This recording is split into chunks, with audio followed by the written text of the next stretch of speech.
People ask me how the stroke happened. I was 47. I was brushing my teeth. I dropped the toothbrush. When I reached down to pick it up, I fell over like a pile of bricks. It was my daughter's 12th birthday party. The house was filled with preteen girls. The ambulance crew chief, a woman about my age, said, "Sir, I think you have had a stroke." My wife and I looked at her like she had two heads. I was in really good shape. I may very well have died if I were not.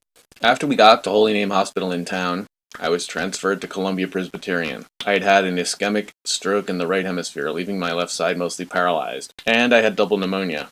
They beat me until I was breathing better. Of course, at first just staying alive was a struggle. When I could speak, I was joking with the nurses. They were from Rockland County, they loved me. Except the one, Rebecca. I had a theory. I had a lot of theories. Hallucinations, too. She was the granddaughter of Eva Braun, the bride of Hitler. She had had a hemicraniectomy, where they take off half of your skull to relieve the pressure from the swelling. That's what causes the damage. They ice it or bury it in your belly. It's a fairly standard treatment. I never found out what she had, but they used an experimental method on me. They supercooled my blood. They had two ways. The simple one was keeping me under an ice blanket, which was like one of those big rubber pads they put down in apartment building lobbies in the winter. So I felt like a homeless person.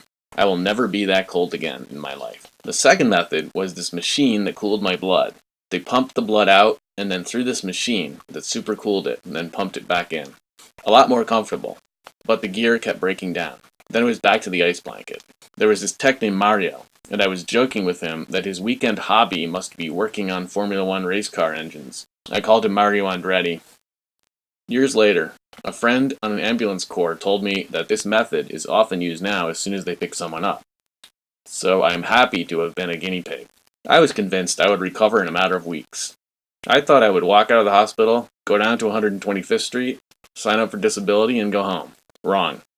2 months in a rehab hospital, 5 years of various treatments, and I am still massively compromised. Now I'm in a study for a new eStim device called the Walk Aid to help me walk more normally. I'm convinced that had this been available 5 years ago, I would need nothing now.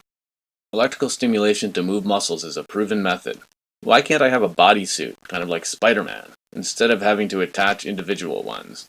I would have been willing and able to contribute more to these kinds of advances had I been able to benefit from them earlier. Injury to the brain is still an area of mystery, despite big strides in prevention. But the brain, although it is a unique organ, is still an organic part of the human body. Along with the neurological system, it can be repaired like any other part. There is so much more to do. We need to use both sides of our brains for this. Let's put our brains together to support brain research. 'Cause ever since